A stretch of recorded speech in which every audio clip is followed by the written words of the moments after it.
Hello, everyone. My name is Stanley St. Rose, and today we're going to be talking about the Gleaner. This is from the book The Gleaner, written by Judith Sargent Murray. Now, before I go into this specific excerpt, which is the history of Miss Melwood, please remember to leave a like, subscribe, and/or comment so the channel can continue to grow. So, just to not get this confused. What I'm going to be talking about today is about the history of Miss Wellwood.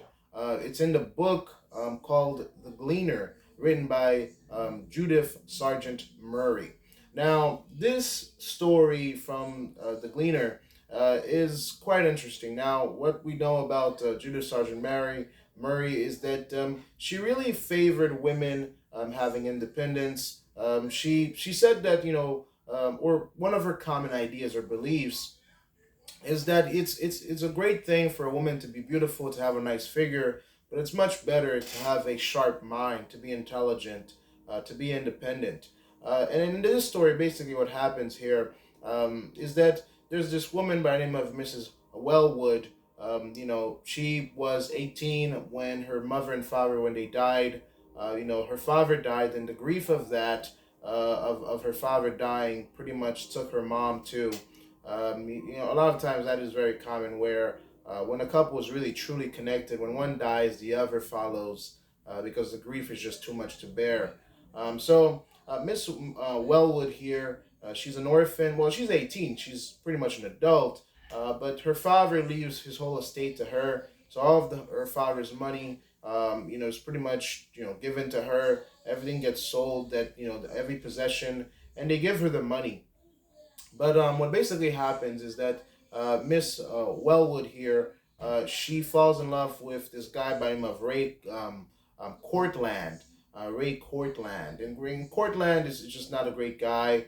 There were a lot of suitors that were after Miss Wellwood here.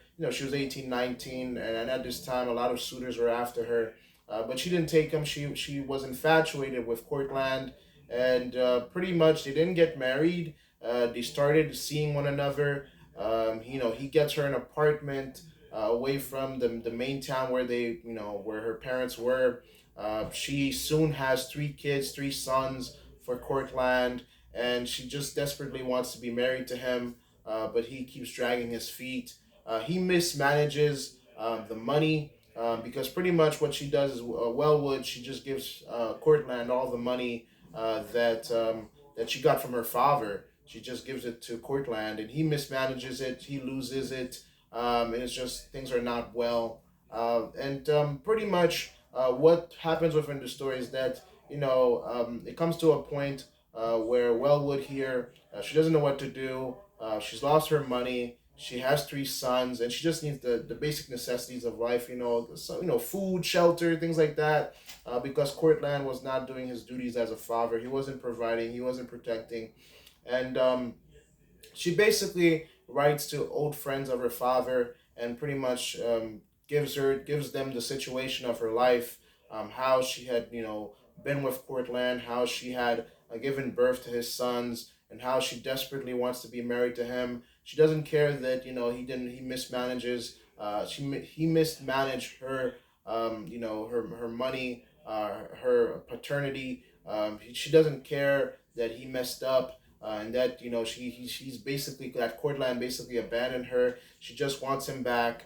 She just wants him to take his responsibility, take care of the children, take care of her, and Miss Wellwood here, her father's friends, the people that her father were kind to, they step in and help her. Now they do cite that he was a good man, that her father was a good man, and again, if your parents are good people, sometimes they make provisions for you that you don't even know about. If your parents treat people nice, treat people well, help people prosper, if anything ever happens to them, that can help you in the future, and that's what happens to Miss Wellwood here. Her father's good deeds, her father's good business practices, her father as a good person. And we know he's a good person because he was so loving, such a great man, that his wife died because he died. So his wife loved him so much that when he died, she died. That was a truly genuine love. and that left Miss Wellwood, the daughter, because it was just the family was just them three, the father, the mother, and the daughter. And when her parents died, she was just on her own. And because her father was a good man, Miss Wellwood here, the friends of the father, the acquaintances of the father stepped in to help her. They actually find Courtland. The friends of the father find Courtland.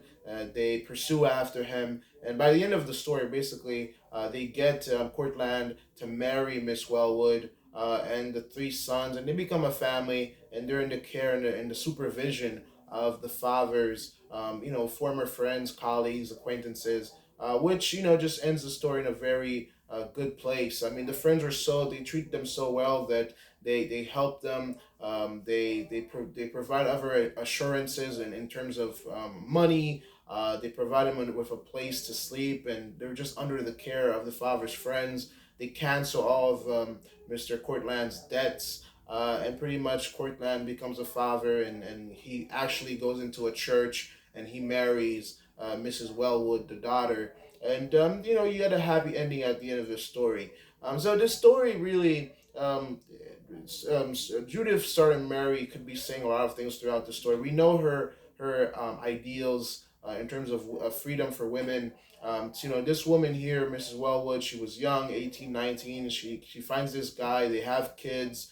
They're not married. All of the money that the daughter had, she gave it to Mr. Courtland, and he pretty much just ruins it. There's a lot of things we can read into it.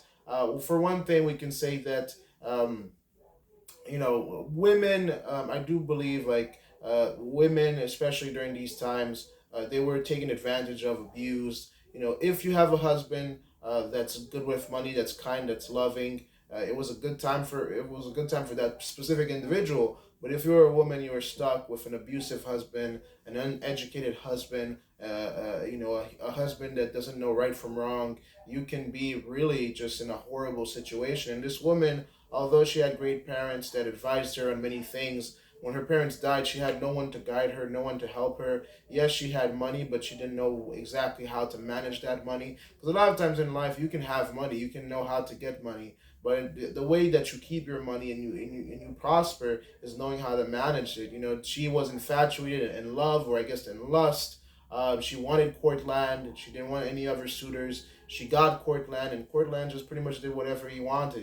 He had three kids with her, didn't marry her until somebody else stepped in to convince him to marry her. It didn't happen. So Courtland, on a surface perspective, he wasn't the best type of person to get married. But then again, she was very young, 18 or 19 years old. It's really hard to pick your significant other at that age, because truly she was a kid. I mean, her parents died at 18. At 18, you can think that you're intelligent, you can think that you're smart, but how much do you really know about life? How much do you really know about yourself?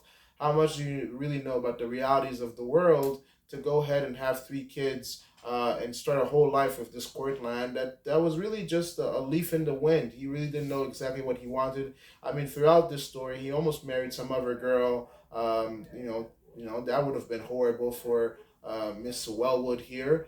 Because she really wanted to be with Courtland. So he almost married another girl. At one point, he gets arrested. He was sent to jail.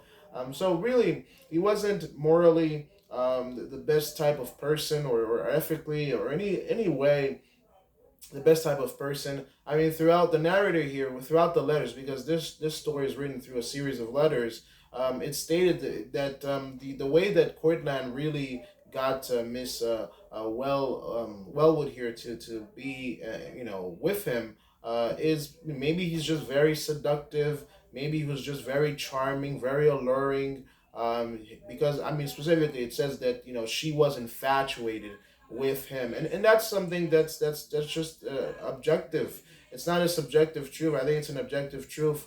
Whenever people are in love or in lust or infatuated with somebody else, you kind of just throw all logic out of the window. You don't care about logic. You don't care about reason, because the love, the lust, the emotion, the passion that you feel for that person, it just pushes all logic out of the window. And that's what kind of is horrible, is that her infatuation, her love, her lust, her desire to be with Courtland really didn't allow her to think, clearly about what this meant, because this is who Cortland is. He wasn't he wasn't a good leader of a family. He was just a leaf flowing in the wind. And Miss Wellwood here, she paid for that consequence. Now, we can't fault her too much. I think it's because of her parents passing away that she ended up in this situation. Because, when you have parents, it's a wise thing to listen to them, because they understand life, they understand the struggles of life. Romance is romance, being with someone, loving someone, that's always great. But the thing is, like, life is filled with bills, food, necessities, basic necessities, clothing, all these things. You have to have money, you have to have put a plan in place, a financial plan, economic plan. So you have to have these reserves to have a happy family. It's not just, I love you and you love me. It's just we have to plan for the necessities of life. And yes, she fell in love with Cortland, but he had no securities put in place to take care of his wife, his girl at that point, and his three kids. He was just a vagabond, doing whatever he wanted, and when things got tough, he just abandoned them in some old apartment. But the story does end well. They do end up together in a better financial situation, and the story has a good ending. But again, Judith Sargent Mary here, again, she always advocates for women being independent and having their own autonomy over their wealth, over their own money. And to a certain degree, I do agree with her here. I'm not saying that women should just, like, not, find other people, or be with other, I'm not saying that women should just abandon, relationships and marriage and things like that. But I do think that giving Cortland all of her money, all of her financial security, just because she loved him, was just a very unwise move, because he was just not a trustworthy person. I think she should have learned how to manage her money. Yes, if she's in love with him, pursue him, but don't trust him with all of your financial securities. She was a very smart and intelligent individual, and I think if she kept her money and figured out how to finance herself and keep up, with society, she would have been fine. But it's the fact that she just dumped all her inheritance into his lap. It just left her in a very dark and depressing place, which then pretty much forced her to beg his father's old friends and acquaintances to help her out, which is, just not a situation that nobody would want to be in. So that's what happens within this work, from The Gleaner, by Judith Sargent Murray. Please remember to leave a like, subscribe, and or comment. And I'll see you guys in the next video.